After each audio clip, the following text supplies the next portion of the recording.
Dear students, എഡ്യൂഫെൽ അക്കാഡമിയിലേക്ക് ഏവർക്കും സ്വാഗതം.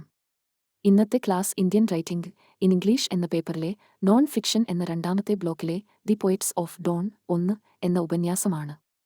യൂണിറ്റുമായി ബന്ധപ്പെട്ട ഏറ്റവും പ്രധാനപ്പെട്ട പോയിന്റുകൾ ആണ് ഈ വീഡിയോയിൽ പറയുന്നത്. The poets of dawn 1.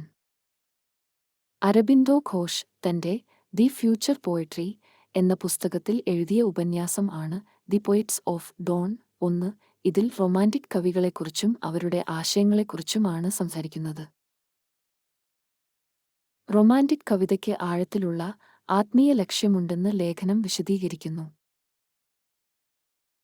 Romantic കവികൾ ഒരു പ്രത്യേക ആത്മീയ ഊർജ്ജത്താൽ പ്രചോദനം ഉൾക്കൊണ്ടു.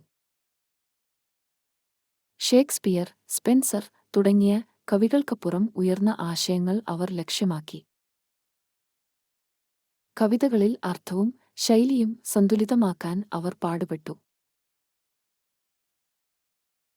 19-ാം നൂറ്റാണ്ടിലെ വിമർശകർക്ക് അവരുടെ ആഴത്തിലുള്ള ആത്മീയ സന്ദേശങ്ങൾ മനസ്സിലാക്കാൻ കഴിഞ്ഞില്ല. എലിസബത്തൻ കവിതകൾക്കും സംസ്കൃത സാഹിത്യത്തിനും സമാനമാണ് റൊമാന്റിക് കവിത. ഓരോ റൊമാന്റിക് കവിക്കും അവരുടേതായ തനതായ ശൈലി ഉണ്ടായിരുന്നു.